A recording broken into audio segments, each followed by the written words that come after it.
What's happening, friends? Welcome to Podcast Unlocked, episode 421 for the Thanksgiving holiday week here in the United States. Happy Thanksgiving if you are celebrating. Before we go gobble some turkey, we have got a ton to talk about.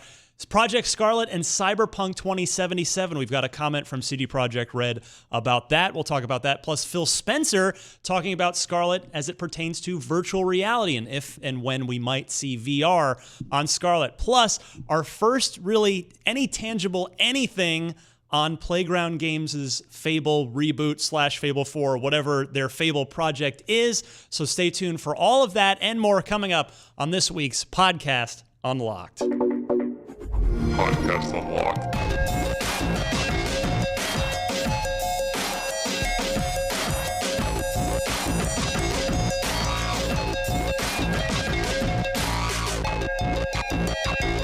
What's happening, friends? Ryan McCaffrey here, Destin Legary to my right. Bam! Hey, there it is. Brandon Tyrell. Good morning. And Miranda Sanchez. Hello, I have allergies.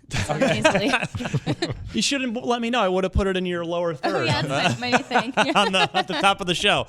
Well, we've got so much to talk about. I thought this week, I had this whole backup topic planned of it's going to be a quiet week. I got to come up with some interesting topic to talk about. But no, that got bumped because we probably won't even get to everything we've got on tap here in the hour that we have before the next show comes in. So I wanted to get started right away by first promoting IGN Unfiltered with Phil Harrison, former Microsoft and Sony executive. We talked about a lot of interesting stuff. You heard me mention it last week, but if you haven't looked at it, it's on YouTube, it's on IGN, it's on your favorite podcast service. Would love it if you would check that out. And with that, Cyberpunk. Yeah, I was really surprised about this news. Is Cyberpunk anyone's most anticipated game of 2020? Yeah, Destin right away. It's like hard between that and Halo. Yeah. It's that those two are front close. Runners. Yeah. It's Half-Life Alyx is now up there for me. Now that there's a Half-Life game coming, I know this isn't a PC show, and Half-Life Alyx is not coming to most, Xbox. Though. Do we know Infinite's next year? Oh, yeah. Day one launch title. Fall, holiday 2020, for sure. Haven't Definitely really happening. Seen anything, though. I know, but it's Halo. I know, yeah. I know, yeah. Well, the tone pieces we've seen have been promising thus far. Overall, most excited, Cyberpunk. Most excited for Xbox Halo. So, Destin, Cyberpunk is, it's going to be an interesting one because it's out in April on Xbox One, and then we've got Scarlett coming in the fall, in holiday, probably October, November, most likely one of those 2 months. So you would figure, well, you would hope that you'd just be able to pick up your save game through the cloud and keep playing on Scarlett, and you might be able to, but a Scarlett-enhanced, Scarlett-specific version of the game apparently not coming right at launch. CD Projekt Red saying, one may probably safely assume that at some point we may do something with next gen. However, we cannot really be very specific what that might be, when exactly that may be, said Senior Vice President for BizDev, Michal Nowakowski from CD Projekt Red. He says, I will only safely assume that it's definitely not going to be around launch time frame of these consoles, so I think that's pretty much it. So I'm not that surprised by this. A lot of companies do this. They will launch their base game and then update it later with enhanced texture packs, and I think they just need to figure out what the console can do before they're able to allocate time towards those enhancements, because they're working so hard on release right now. Right. To ask them this question at this point in time, it launches in March or April? April. Yeah, so they're like in dev crunch. They're focusing on getting the build stable and working on tons of stuff. And I highly doubt that one of those prioritizations is an enhancement for a specific console, be it PS5 or Scarlett. Yeah, I mean, they're going to have a 6-month window between the 1.0 release of the game and the new consoles launching. I don't know. Maybe I understand that game development is extraordinarily difficult. Maybe I just had my hopes up a little too high that it would be like Scarlettified on day one. Yeah, I kind of assumed that. I mean, obviously, yeah, development is complex, but I just thought that would be something that they would want to get right on, just because I think there's going to be a lot of us who are really excited for it and will be like ready to invest in that. But I could see, I guess I appreciate them saying this ahead of time and saying like, hey guys, we're not going to have it at launch. So I think anybody who was like maybe willing to wait till Scarlett came out, it's like, okay, well I can wait 6 months and just get this game then. Now it's like, maybe don't if you're expecting it in that 6-month time frame. Just, get it when it comes out in April. Just play it then. Well, how many SKUs are they developing for currently? They got the Xbox 3. One, the S, the X, the PS4 Well, standard. those are not. Okay, Yeah. so the one It's and not the the X, same. the Yeah. one and the X, Yeah. the PS4 standard and the PS4 Pro. Right. PC. Right. And And PC. then PC. And So that's Nintendo 5. Switch. No. Not this time. Maybe Not they yet. already have it so optimized for the X and the PS5 that they're like, we're happy with that launch coming in fall and we'll offer that support. I also think if we ask them this question in July, they'd be able to tell us a better timetable for when those enhancements true. would come. Yeah. Asking them now, it's just kind of like, we got so much going on. We're busy Yeah. trying to finish the main game. Yeah. Yeah. It makes sense. I mean, other like big companies do this as well, right? Like Rockstar is famous for doing a PC release a year after. Well, and Right. and they did the Xbox One release of GTA 5 a year after it Right. came out on 360. Yep. And they brought with that some significant new First features. person? First Yeah. person That's- being the biggest one. So maybe Right. that's what's going to be the case here. Is they're really going to put Something unique. more effort than we assumed them just kind of porting it up to 4K 60 frames. That's kind of what I was thinking as well. It's like if they're going to wait till launch, then they can wait and pack it up with other stuff as well. And it's not too hard to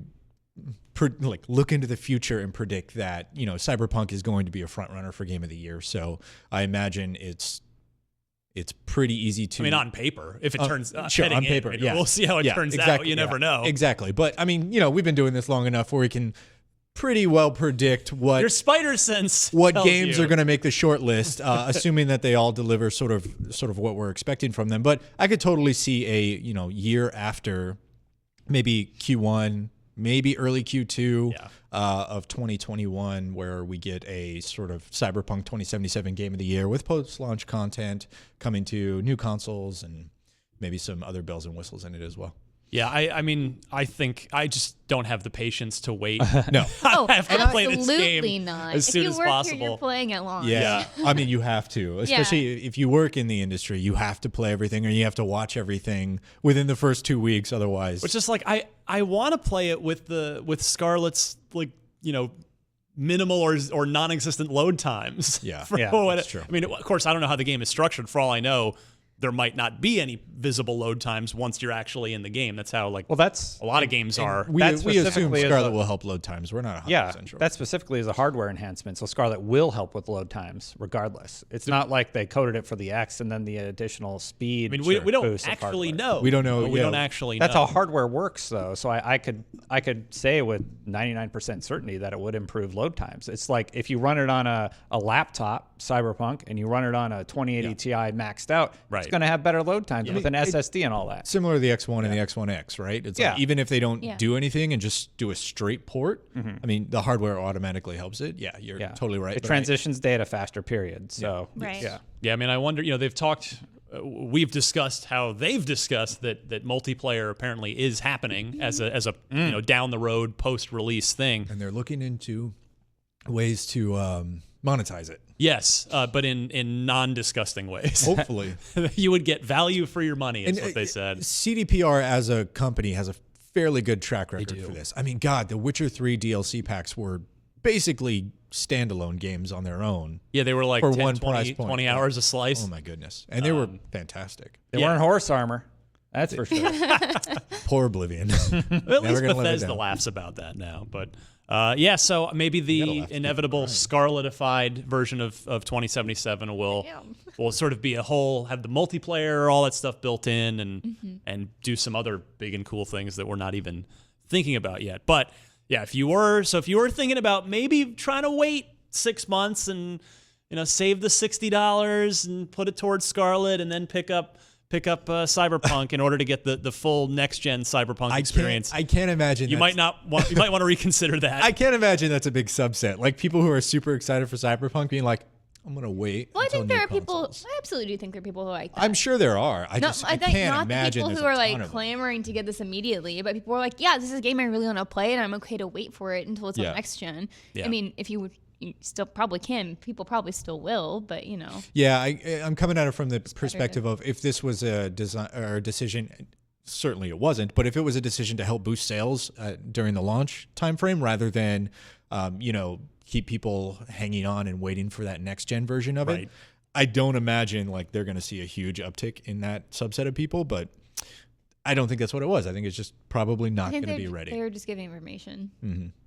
They're being honest. Yeah, I like that. That's all you can ask for.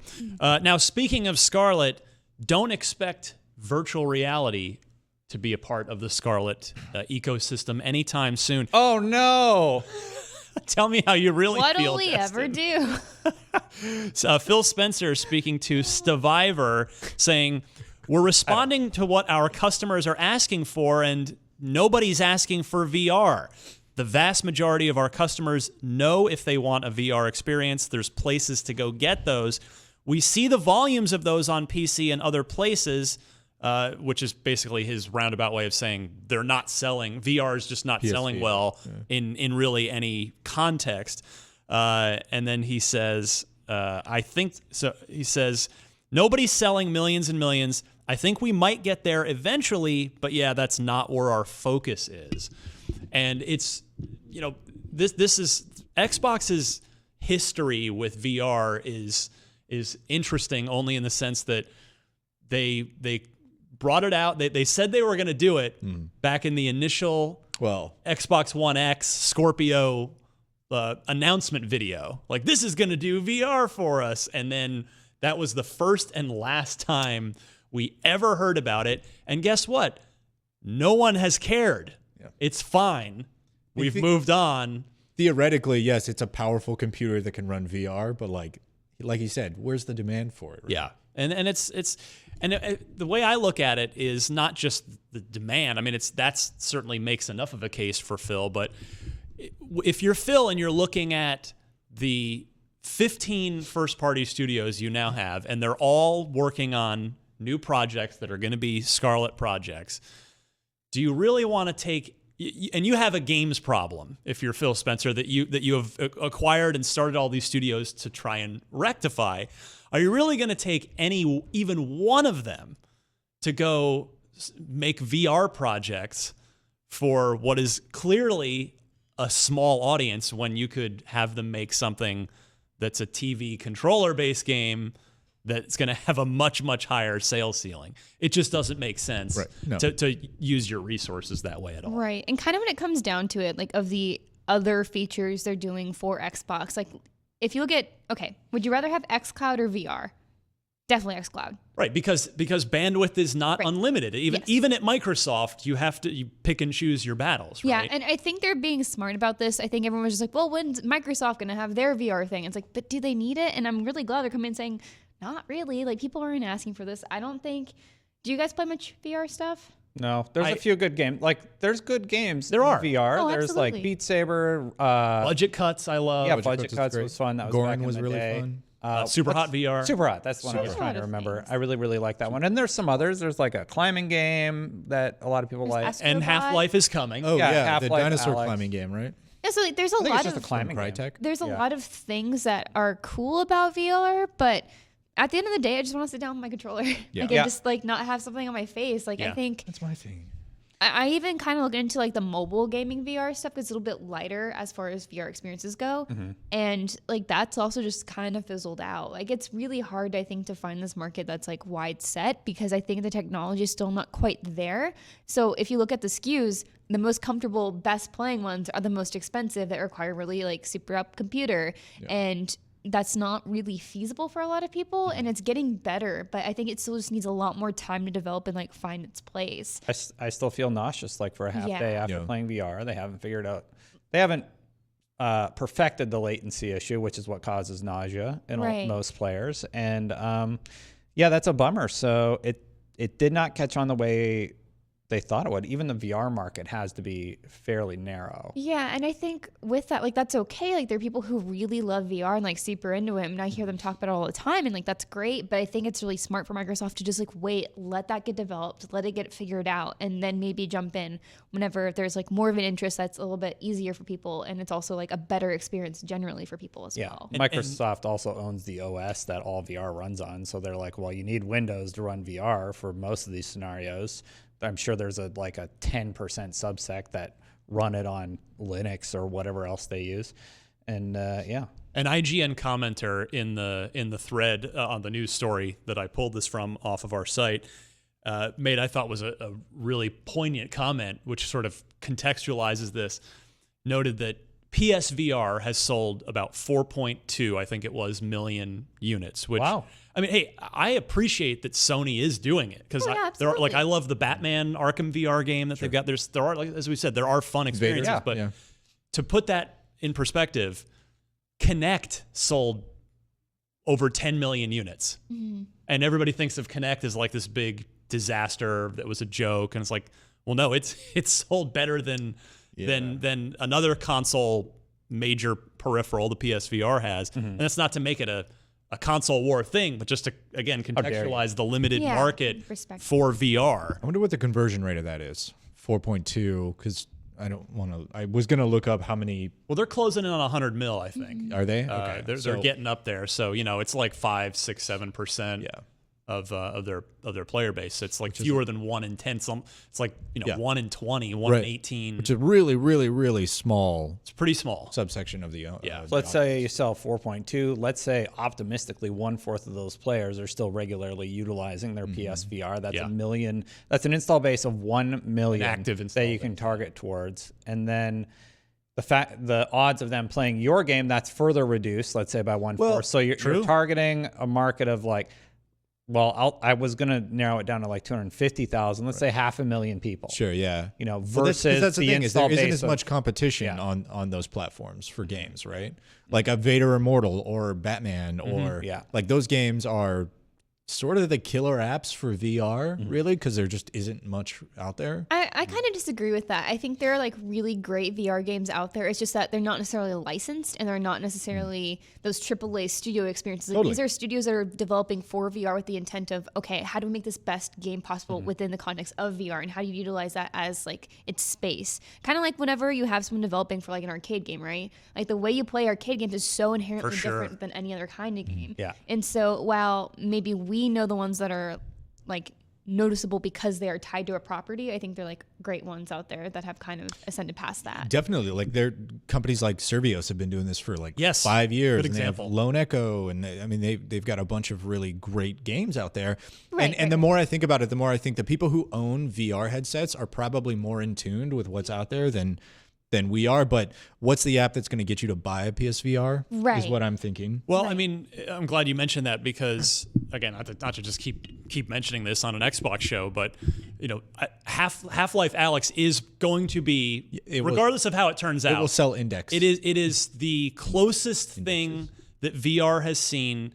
But so when Half-Life Alyx ships, it'll be the 4-year anniversary of the Vive and Oculus, so the first mainstream consumer gaming. Wow. PSVR came a bit later. Yeah. It was March of 2016.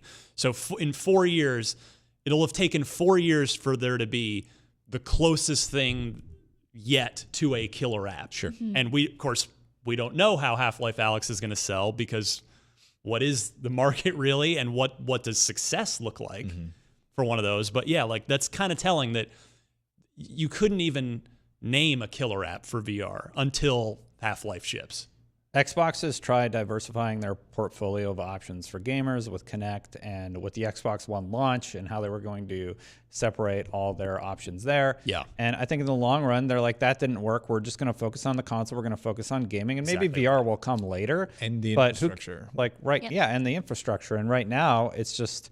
yeah, that's not a priority for us. Yeah, you make a great point about Xbox not repeating the mistakes of the past, and Phil learning, and he has kept that focus on the Xbox as a game playing box right there. TV, nothing TV. else. Nothing else plugged into it. Just that. Get that fundamental right first. Yeah. And I think they still have a lot to prove. Like, yes, we got all these studios, but like, what are they doing? Like, what else are we gonna think about when we think about Xbox? Like, yes, we think about Gears, yes, we think about Halo, but what else? Like, what do they want to offer us? Now I think that's what I'm Game excited Pass. about. Yeah. And that's what the 360, Jay Allard, Robbie Bach, Phil Spencer, that's what they did so well with the 360. Peter Moore, where it was, the focus was, make it an awesome games machine, and then it was the Netflix app came later, the Kinect came later. All this stuff came after they'd established. Because they go where the people are. Right. This is a games box, and let's bring in all those enthusiast core gamers. Then we can branch out from there. And of course, the Xbox One tried to do all that from the beginning. It didn't work out quite so well that way. I am very, very pleased to see Microsoft move toward, I mean, you all have said, focusing on the box as a games playing device, but also building out the infrastructure, right? Which is such a better place to, in my opinion, such a better place to spend your money rather than the gimmicky stuff like Kinect and motion controllers. And, there are tons of platforms that do that stuff really, really well. But when Microsoft is trying to position the Xbox as the games playing console first, and then it only does everything box second, which, when they came out wasn't the case. It was flipped a little bit. But I think building up that infrastructure, moving into the next one, allows them a little bit more wiggle room to kind of experiment, as long as they hit, like you said, their core fundamentals first. Things like Game Pass and xCloud and Play Anywhere and cross-play and cross-saves. Like, that's the kind of stuff that you build to create a walled garden that then you can do whatever you want in. Great point. All good. So, Phil, not ruling it out, but no need to save your money for an Xbox VR headset anytime soon. All right, Fable, one of the worst kept secrets in all of the Xbox world. Playground Games is Fable, the second team that is spinning up at Playground, who is of course the developer of the absolute world-class Forza Horizon series. What is purported to be, rumored to be, doesn't literally say Fable on it, but concept art. I mean, everything but. Everything but. Yeah. Including the Playground Games logo, by the way. Logo, yeah. Yes. Definitely not Fable. Concept art for definitely not Forza Horizon. Yes, there you go. Has materialized from a Brazilian concept artist named Rodrigo Idolino, if I'm pronouncing that correctly. That's the second name you've gotten today. I'm close. Yeah, you've gotten so good. You got the Polish head of biz for CDPR. I have my last name gets warped by people all the time, and not maliciously, but it's just really people. Oh, McCaffrey. People they'll be like. And they just give up halfway through, or they're like, McCarfrey. Like, I've heard them all, man. Wow, McCarfrey? Yeah, I've heard them all. See, so I want to pronounce people's names correctly. It means a lot to me to try and get it right. You guys should hang out when I check in with PR. Dustin? Destiny? I rarely get it properly. I'm actually surprised when people get it right. I actually called you Dustin for like the first 6 months I worked here. Yeah. I'm just kind of like, they'll figure it out. It's pronounced Destine. Well, now I can say it's like Destiny without the Y, but then people write Destine. And I'm like, no, there's no last letter. Literally is Destine. Yeah. Like, I think Pablo put that on accident. Oh man. Yeah. Anyway, Rodrigo's concept art was discovered on a portfolio by Reset Era, the website there, the sleuths that occupy that message board, and so it is artwork. It's a test for a female character who's described as sociable and cheerful, designed to have a likeness to Anne Hathaway. It's not to say Anne Hathaway's going to be in the game, but that's just she a does model. look an awful lot like her. Yeah, I mean, it's just like, hey, this is the kind of look we're going for. It's revealed that her father was probably a fisherman who taught her how to tie different types of knot. As to her dress sense, Idolino took inspiration from 16th century European styles, fairy tales, and was going for an assassin vibe, but not in disguise. So if you take a look at that on IGN, highly recommend you go look at that story, because guess what? The actual source of the art, it's gone. It got pulled down real quick as soon as the internet started to notice. So that further indicates not suspicious at all. Yeah. But talk to me about this, guys. What do we? You've all looked at the image. How do you feel about it? What is it saying to you about the next Fable?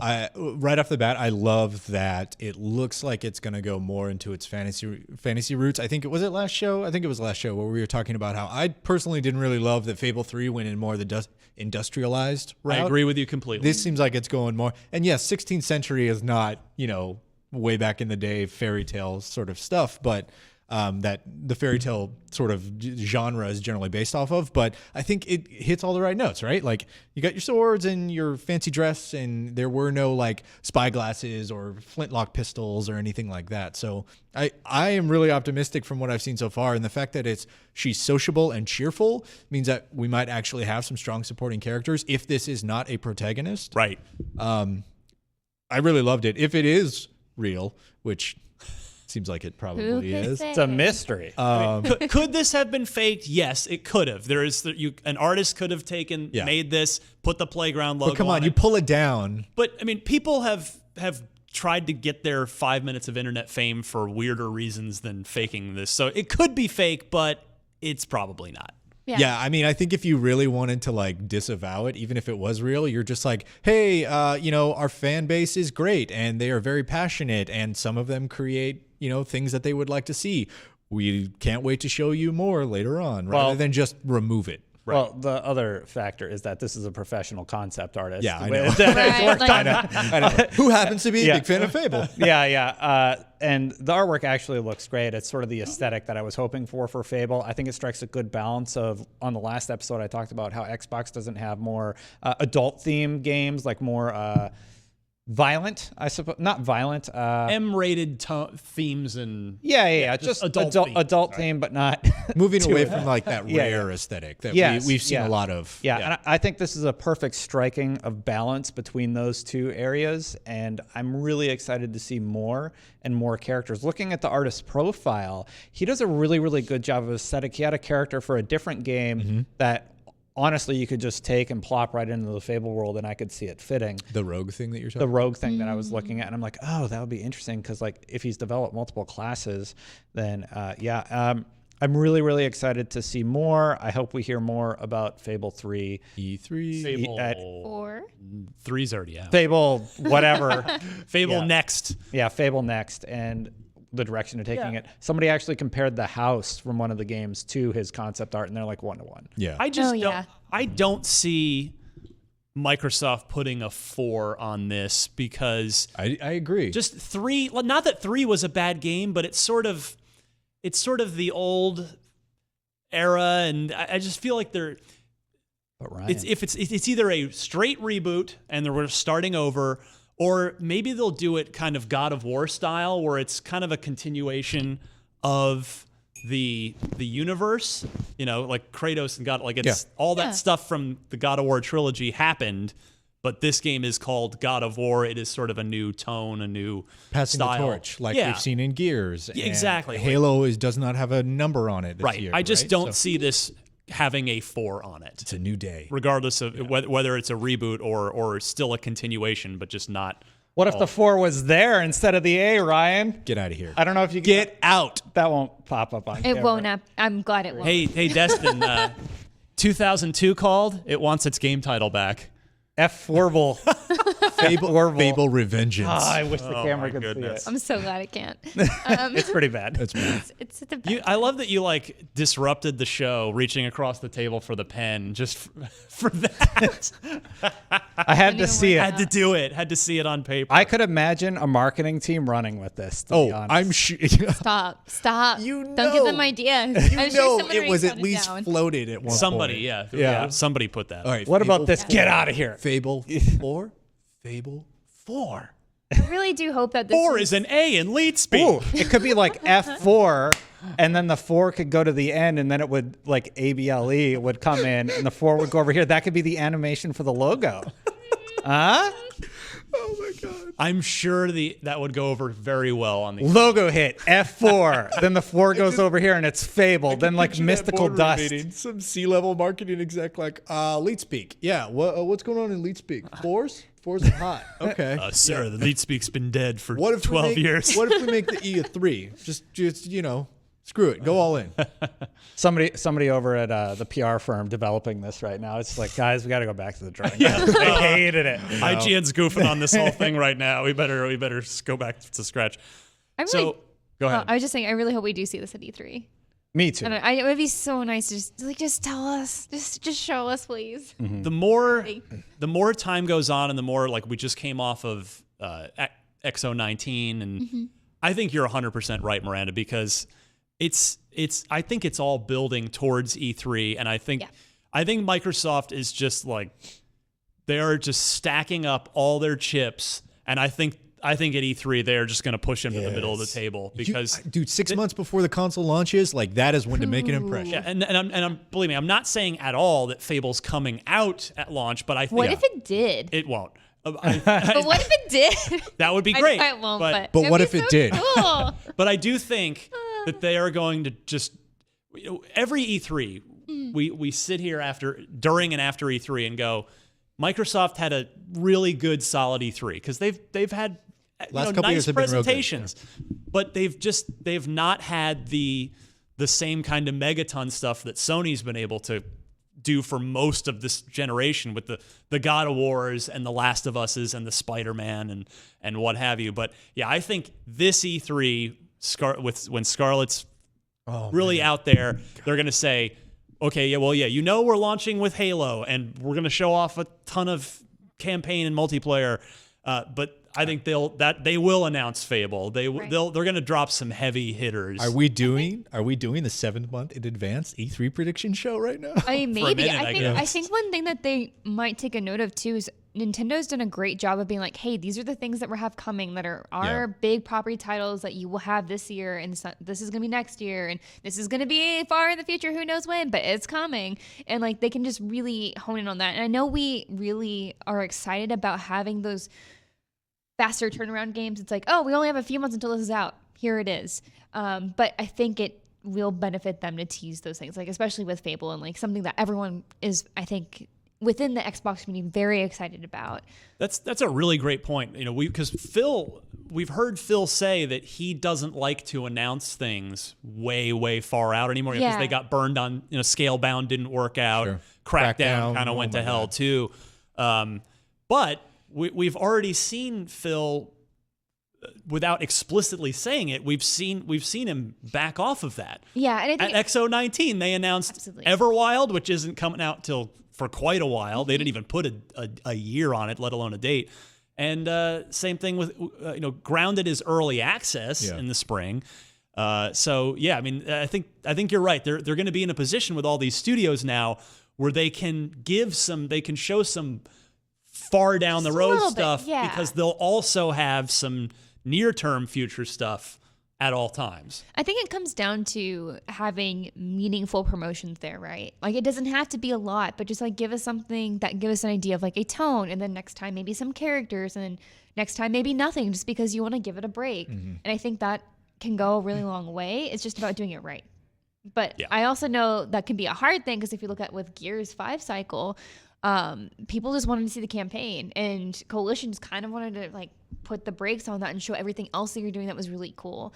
And then a lot of people got really mad about not seeing more about the campaign. So I know it's always just like this weird juggle of what do you show when, and it's really hard to please everybody, of course. But I do think they would go, or it would help them a lot to just show like maybe some of the bigger names that we already know a little bit earlier, just so that we do know for sure that they are coming. Even though, that was definitely not Fable concept art, but I think I'm at the point now. I would be shocked if Fable was not shown or mentioned or teased in some way at E3 next year. If they, agree. I think it's going to happen. Well, I think we'll see Halo and Fable, right? And then something new. What I really, really hope is, I imagine we'll see something from Ninja Theory. And then not Bleeding Edge. Right, the single player. Yeah. Right. And then what I really, really, really, if anyone from Microsoft is listening, what I really want to see is just, even if it's a sizzle reel, I want to see what the hell the initiative is up to. Like, just do they know? Give us the Metroid Prime. Just flash the logo. I don't think so. Yeah, but also if they're trying to work on something completely new, they're still hiring for from the ground up. Like I check in every few months to see like what they're still hiring for. I'm like, they still have some like key roles they need, and I think that's still gonna be a ways away. Although I do appreciate your enthusiasm for it. I mean, I feel like Kojima made a game in like 2.5 years that probably should have taken 5.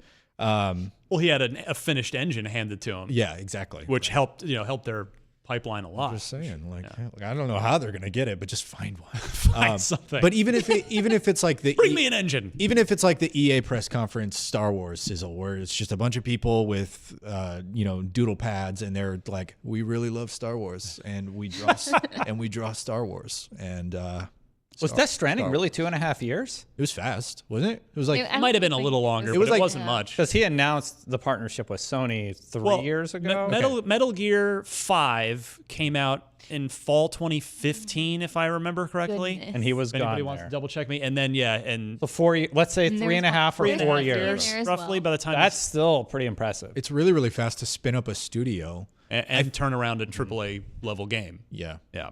really We shall see. No, yeah, that's make a sweet. the way- initiative hallway. is definitely kind of the wild card in the I portfolio. really, right now. I really want to see what they're doing. But yeah, I imagine we'll get Halo and maybe a Fable thing. But I think- man, this year's gonna be so good. with the initiative, that is the one studio for sure that I just want them to have something turned around. It's like, here's a reveal. Also, it's available in 6 months. Oh, like that is the man. one studio that I'd be like, just I just show disagree, it. man. I think they got to do the PlayStation playbook, which is they show us that super sexy CGI trailer, no other information. I mean, maybe, Yeah. but like, Just a guy Yeah. walking through a town, and it's like you're like, oh my god, the fidelity, the rain. Look at the puddles. The puddles are gorgeous. And then it's like, boom, the Logo. the initiative. yeah, I think it's because for me, they don't have anything yet. Like they haven't shown us. I mean, because they're new, right? Yeah, They're I mean, they it's baby literally don't studio. have anything to show. And so I think it's kind of cooler to see them just turn something around. And be like, here it is. Here's us proving ourselves Yeah. for the very first time. We're showing you what our capabilities are and what we want to do and what our vision is for the studio. And that's what I just want it faster. For sure. I And mean, this is the one look, situation where I'm like, no. if Well, you, they're Show me when you're ready. if you 'cause I guys don't can want turn a another one. game around 6 months after you debut it, then I'm totally with Miranda here. This is the Otherwise- quadruple A Yeah, project. Like, what does that even mean? It means it's going to take a while and a lot of money and a lot Yeah, of people and and I a think lot of so. marketing. Right. Hold on. When the PS4 launched, or was it the PS3, they showed a Final Fantasy VII tech demo. So well, there is that's an something edge that can be case, though. shown We there. can't base any sort of sanity on what's happened with Final Fantasy VII, right? Because I'm just saying Xbox has could do happened. something similar for Scarlett coming out in the fall during E3. That's from the initiative. Here's a tech demo that was shown internally and then polished up to show you what we can do as a content And team. then we'll see it That would 5 be years interesting. later. And then what happened this is with what I'm talking about. what was the other guy that Quantic Dream? yeah, Yeah, they developed for PlayStation you mean, are you exclusively, talking and about they the did Kara yeah, the demo? the Yeah. Kara demo, something like that could I also be forgot about shown the like, Kara demo. here's some of the That was on storytelling PS3. initiatives that we That want That to makes do sense. at the That makes a lot of initiative. sense. that ended up. Yeah, because they did. Kara ended up in Detroit. Was it Detroit or was it? It was Detroit. Yeah. Okay. And then, do you remember they did like a necromancer or a wizard tech demo? Do you remember this? Vaguely. Yeah, it was like just an old man, and it's like in Yeah. real Oh, yeah. time we can give him wrinkles and all of this. And it looked really, really good. And I was like, all right, I can't wait for that. And then nothing ever came of that game, but it made a statement, like Destin's saying. Yeah. Anyway, that, E3 that makes a lot of something sense. they I like could do. that. That's a Can great do. idea. Yeah, E3 2020. Be there.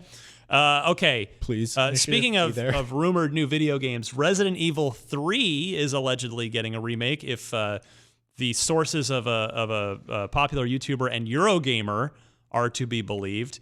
RE3, of course, came originally was a PS1 game from '99. Follows Jill Valentine coming back from the first game, trying to get out of Raccoon City. That's during the RE2 zombie outbreak, et cetera, et cetera. So this wouldn't surprise me at all because RE2 was critically acclaimed, sold very well, and it's just they've got that engine now. They've got the remake engine that they could put just build RE3 in. So wait a minute. You're saying after the smash success of Resident Evil 2, they're going to do that again?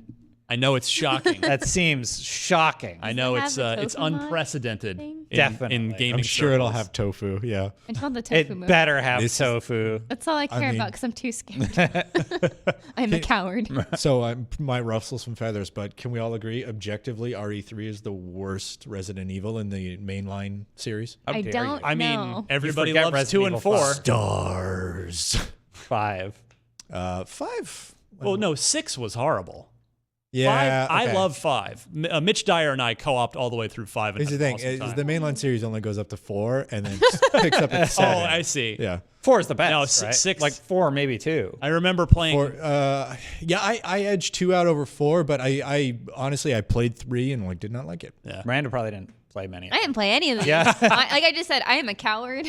I don't typically do well with the spooky games either, but Yeah. I'll tell you, RE2, I was not scared when I played that game. It's The more, remake? it's more, yeah, 'Cause remake. it's a baby Okay. game. No, it's more of just kind of just an action adventure game. too that pretty to be scary, It's yeah. it's not. I don't even. I mean, it's maybe a little creepy at times, but it's Yeah. not scary. I don't think Okay, I was watching I would someone go back play to it, and I got a little creeped out. that's fair. I mean, So- everybody's. Oh, I can try again. Everybody's got a different sort of threshold for. I just don't like being chased. There's a lot of Maybe don't play the Like game. zombies that I can kill are fine, Yeah. but it's like just like big thing coming after me. I'm a very small woman. It's like an existential fear of me constantly. I live that fear. It's like every day is your Resident Evil. it's true, but thankfully there's no one actually there. Resident Evil Code Miranda. Usually. I appreciate the laugh. You just. The point of the game is to get back to your apartment and Yeah. play Dota 2. to make it down 2nd Street. It's true. It's usually fine, but Code I'm very Miranda, aware. you have to walk through the You'll be fine. Tenderloin to the oh BART God, station. no. Don't go to the Tenderloin, y'all. But yeah, I mean, I would imagine if this rumor is true, as I know, Destin has indicated how improbable it is. So unlikely. Capcom literally said, look, this is their playbook 4 years ago. And since then, they've come out with some really awesome new games, but Still it's- heavy doubt. does not It's really surprise me. cool to see Capcom like just coming back up and like, hey guys, we're here again. We've got some great. Yeah, they games took for you." about And that's 5 years off. Yeah. So it's good to have them back. DMC, Monster Hunter World, great games, great Yes. games. Where's Dragon's Dogma? That would be a good one. I was just thinking, what else could they do? Dragon's Dogma is a good one. I don't How think about they should go something back. new? How about a new game? What was the other one? Okay, Lost Dragon's Planet? Dogma 2. I don't think they should go back to Lost Planet.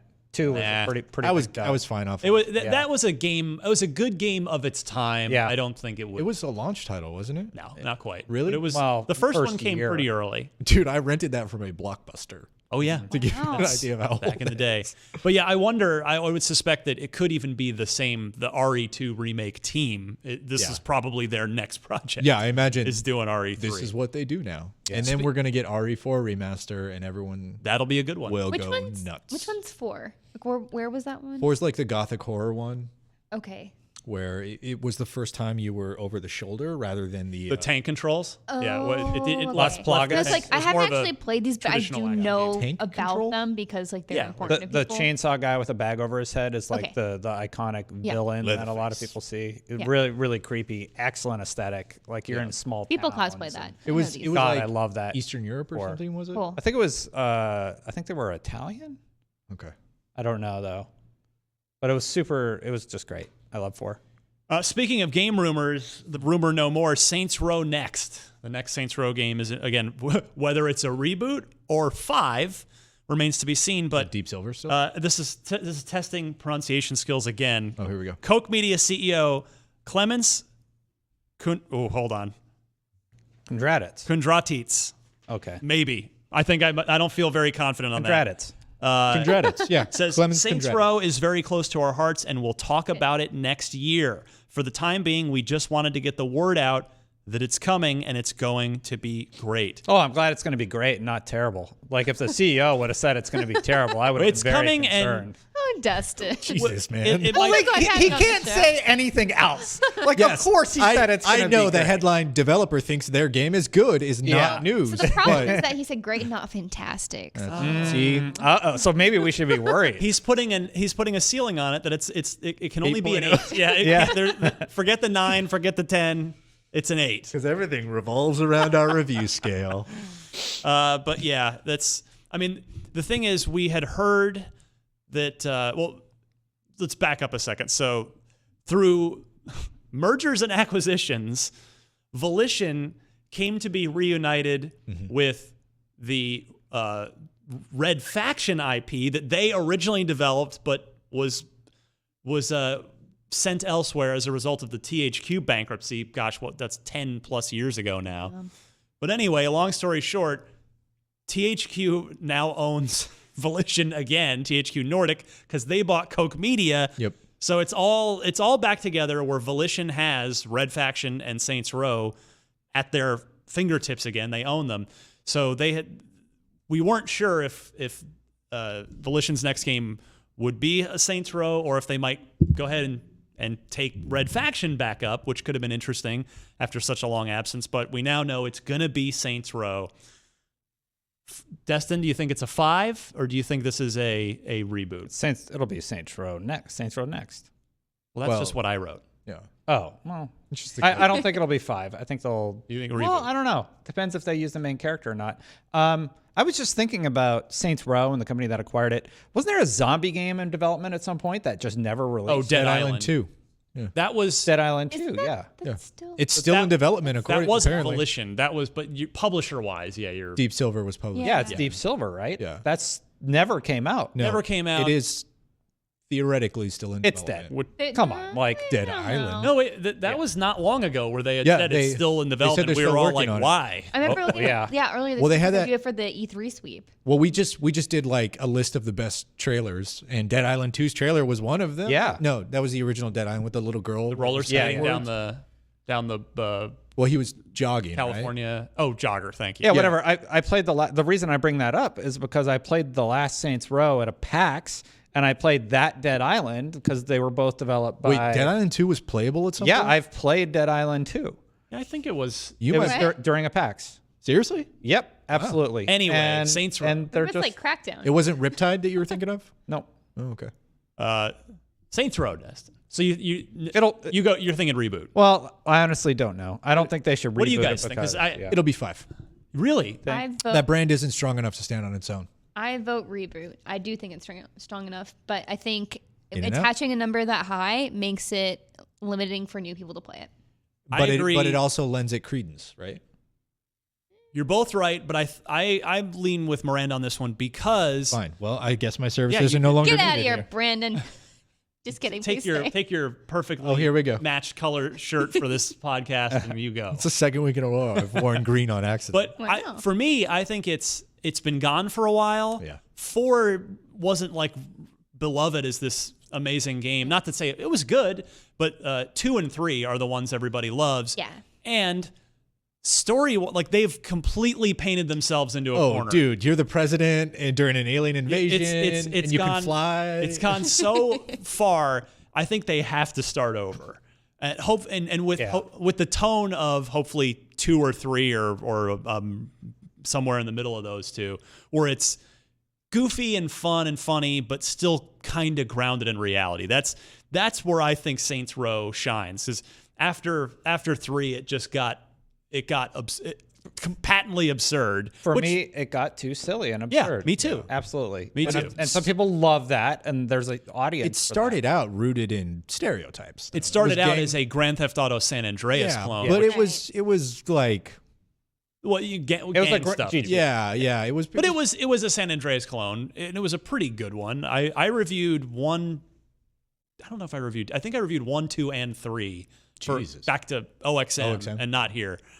But 3, like I gave 3 a 9.5. I thought that game in its time was the best Grand Theft Auto game that was not called Grand Theft Auto. Mm-hmm. That mission where you jump out of the plane and Kanye's Power starts playing, and I so never good. played it. oh, you missed out. I put my chickens in the wrong. I put my eggs in the wrong basket. I played the what was the other one? State of Anarchy, State of Emergency. The Rockstar thing? Was it the? It was the other GTA clone, right? The State of Emergency wasn't really a GTA clone. Was it really? But anyway, the Saints Row 3 had, or Saints Row the Third, technically, it had 2 endings. You could choose 2 endings, and they were both hilarious.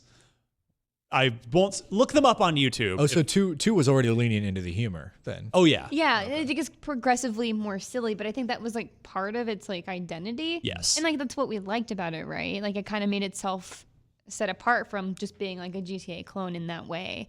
And I think if they do restart it, like Ryan was saying, like you can scale back some of that humor, like obviously get themselves out of that story corner and do something different, and then ramp back up to the humor, like ramp back up to whatever craziness that they want to get to. All right. Speaking of humor, a super funny game, if you do need a comedy video game, because there aren't many of them. I mean, That's true. South Park or those two RPGs are the funniest games I can think of over the past generation. Outer Worlds, it's kind of funny. Yeah, it's got some good stuff. But Outer Worlds, right? Yeah, Outer Worlds. Sorry. Outer Wilds Miranda is would have not- corrected Yeah, you. I was gonna say like, wait, am I not? Trover Saves the Universe, which is from Squanch. Justin Roiland and Squanch Games. Justin Roiland being the co-creator of Rick and Morty. It's basically, that game is basically it's like a playable TV show that would be on in the Rick and Morty universe. So that's the best way, the best convoluted way I can describe it. It's not Rick and Morty, but it's exactly that.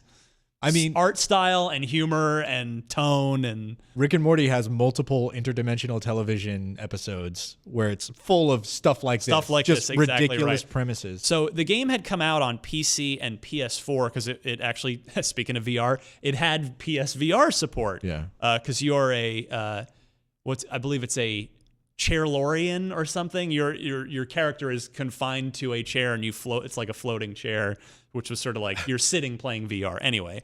But you can also play it outside of VR. It's coming to Switch, but it's also coming to Xbox next week, December 3rd. So I have played one mission of it. I want to play the rest.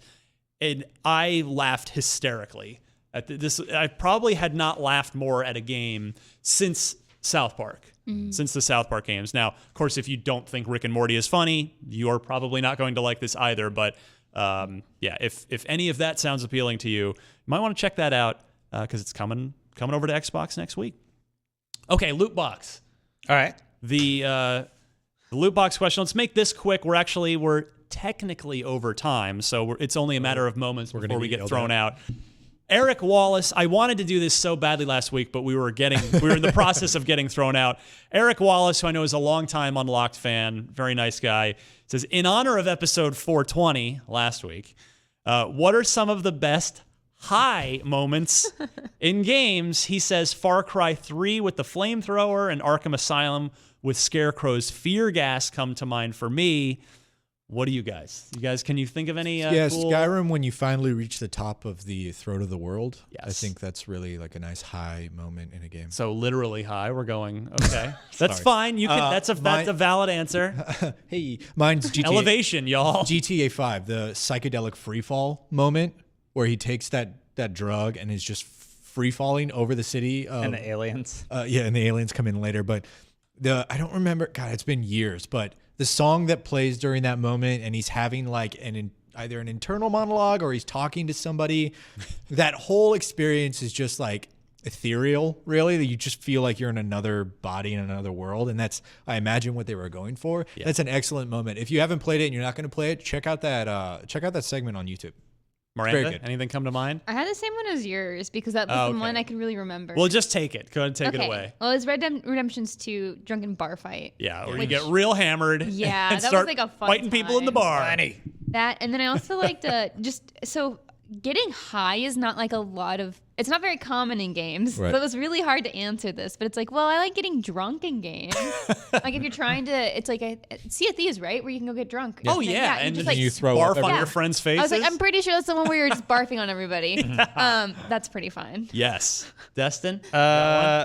I actually don't like it when you get high or whatever in a game because it like messes with your controls typically. That's the fun part. That straight edge life. Yeah, it does something Respect. weird. But if you want to talk more psychedelic experiences, I think they do a really good job of sort of showcasing that with the Mass Effect trilogy when the Reapers are trying to basically communicate with him the dangers of, or somebody's trying to communicate with him the dangers of the Reaper's presence. And I think the way that Shepard sort of deals with that, he ends up having these very lucid experiences. Yeah. And I find those really intriguing, and how I didn't like how they did it in 3 with the little child. Those aren't fun though.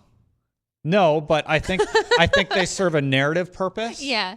And for me, I was going to talk about Red Dead Redemption 2 when the fate of a certain character is revealed, when it's set up, and then when it finalizes at the end. So I like it when it's used appropriately for narrative purposes. Okay. Good stuff. Yeah, That's a good question from Eric. Yeah. Thank you so much, Eric. If you've got a loot box question, something you want to just throw at the panel, for us to discuss here, send it our way. Unlocked@ign.com is the email address. Okay, trivia. We're really coming down to the wire now. You guys saw a couple weeks ago, I forgot to bring it in today, but you saw the amazing trophy. When's our last episode, Ryan? Because I'm out I'm out a lot. Oh, actually. really? Okay, Yeah, you got some in holiday December. travel. I'll just give it to you real quick. So probably the 17th. I will not be December here. 7th. You're not here. Okay, Yeah. so It's my time to shine. it is Maybe. December 7th. I will be here the 17th. Good. I'm gone I go to Hawaii with my wife on our honeymoon. Awesome. Like the next Friday. Awesome. Oh, that sounds All right, nice. so December 17th will be the last Unlocked of the year. we have That 3 is the more plan. weeks. Yeah. Yes. All right. So the Unlocked Block Trivia Challenge with that amazing trophy at stake. I'll be out on the 10th, so I only have 2 more weeks, which is fine because I'm already out of the running. So Just yeah, here. Is he out? I think you're mathematically down I'm eliminated. 4 points right now. So Well, then he's out. Hey, you know, if I win, Mathematically, you if I couldn't win, make it. if I win today and the next 3 weeks, yes, I'm still in it. I can tie. Okay. Hi. Destin at 10 points, Miranda at 8, Brandon at 6. Miranda has a chance. So Gosh. This is I'll stressful. preface it by saying I have no idea what the answer to this question is. listener Alex writes in, as we talked about Fable today. Alex loves Fable 2, which is the correct answer. Fable 2 is the best Fable. I know a lot of people love Good the pick. first one. 2, Yep. two's awesome. Chicken chaser. He says a few well-known British actors have lent their voices to the Fable games. Which of the following hasn't been a voice in a Fable game? Hugh Laurie, Stephen Fry, James Corden, or Simon Pegg? What's the duo that's in the zombie series? Is it Simon Pegg and James Yes. Corden? No. Nick. I forget his Nick name. Frost. Oh, okay, yeah. All right. Right. So I believe you're correct. Yeah. I'm like, Definitely that, Simon Pegg. that could just be a supervillain. Just to give us clarity on who these people. So what Hugh- is Hugh yeah, Laurie? uh, done? Hugh Laurie- Hugh he Laurie was- is Dr. House. Thank you. From House. Okay. Stephen Fry is from everything. He's like the voice. He's the proper British voice, you know. And he also was in a comedy duo with Hugh Laurie for a long time. I Was think. he Okay. a voice in Portal 2 as well, or am I thinking of someone else? He that's like the archetypical. God, I can't talk today. Archetypical. Thank you. Archetypal? Archetypal. That's the standard Stephen Fry voice. Is that sort of proper British, real All right. hard enunciation? Sure. James Corden, of course, is late night host. Late night host. Karaoke in the car. That guy. Okay, I think I know who that is. Sort of a larger blonde gentleman. Okay. Don't know him. And then really? And then I know Simon And then Pegg. 'cause he's- Simon Simon Pegg. Pegg comedian. is Shaun of the Dead. Yeah. Yeah. Yeah. And a lot of other things. All right. right. So we've got the context set up. Does anyone know it for sure? I have no idea. No? That's all right. I'm seeing No. nodding heads in the negative here. So I will go Brandon's way first. I'm going to say James Corden because Fable 2 was a while ago, and I might be completely wrong because I think James Corden is in his 40s now, but I don't believe his career got started by that point. So I'm going to say C, James Corden, Okay. although I have literally no idea. Miranda? I've come down between 2, and when in doubt, I always go for C. Okay. Oh, that's- I mean, Also going with James Corden. Yeah. maybe you should ask me first, but I was going to go for C based on what Brandon just told me, and because his career likely wasn't established in time for Fable 2, because it's largely taken off in the last 5 years, or not even 5 years. I think he was 3 years. popular over in the I know that name. UK. Like I've definitely James Corden. Yeah, I've of seen him course. and stuff, but I don't know I if could I see have Simon it. Pegg doing video games. You made a pretty strong case that Stephen Fry does it, Stephen and Fry. Hugh. So like it's probably either James Corden or Hugh Laurie. That's who I was down between. Yeah. I realize explaining all these people might have just given everyone a leg up. Well, Well, I mean, it Stephen sort of Fry- regret my eliminated Stephen decision. Fry, Simon right? Pegg were- Yeah, I'll go James Corden. Okay, so we are agreed on James Corden. So no one will. It no doesn't one matter can either move. way. Yeah. Well, you're all wrong anyway, so it doesn't matter. Oh! It was Hugh Laurie. It was Hugh Laurie. Yeah, Hugh Laurie. So I like how you're like, oh, it was Hugh Laurie. Alex, great job stumping the panel. Well, it's always like, okay, 2 people have gone with one choice, right? Do I go with the B choice or to mathematically eliminate my chances of like Not, yeah. don't even like know let's say you both got it, then Miranda's 1 point away from me. Yeah. Yeah. So at least you should this make- way you stay on an even keel no matter what. You should make me exactly. You should make me pick first. Well, No. I will bear that in mind for next week. We are about out of time, but yeah, thank you, Alex. If you want to send in, I could use some good Xbox trivia to try and stump these guys with as we draw to the end of the year and award that trophy. So send your questions to unlocked@ign.com. I need 4 multiple choice answers and note the correct one in your email, please. Let's hit the road for now. I want to wish everybody a happy Thanksgiving. I already promoted Unfiltered at the top. You can follow me on Twitter at DMC_Ryan. Miranda? Hi, you can follow me at Havoc Grows, and it's Havoc with a K on Instagram, Twitter, and pretty much everywhere else. I think the biggest thing for me is please just use your guides while you're playing your games. Yes, you guys have any I questions? consulted them for Jedi Fallen Order because I was getting it gets tough towards some stuff near the end that gets pretty tough, and I wanted a couple of extra health stims. Oh, yeah. So I went and saw where there are a couple more I could find on the IGN Game Help Guide. Hey, thank I you found for 2 using of our those. guide. Yeah, Yeah, did. I helped Helped them out. Yeah. Yeah, good stuff. Thank you, Destin. Yeah, so I'm kind of just like helping and get our guides together and get some like good promotion. So like we're doing this new project where we have like big hubs of all of our like most popular walkthroughs so that they're a little bit easier to find for people to navigate. So please use them. Excellent. Brandon? Hey, you can find me on Twitter at Brandon Tyrell. It's just my name. And Dota got a big patch today. So how cool is that? So people always say, it's like, Miranda, you only talk about Outer Wilds and Dota, and this is an Xbox podcast. It's like, yeah, so Outer Wilds is fine, but I don't always bring up Dota. It's not me. I did it for her today. Twice. Just to say for, yeah. Ryan did too. There you I go. didn't say anything. I am like to the moon right now. Check with out Dota. those patch notes for Dota. Anyway, All right. I'll be quiet. Destin, take us home. At Destin Legary on Twitter. you. That's it. I don't really have anything else to say. Fair enough. All right, my friends, happy Thanksgiving, and we will see you all next week.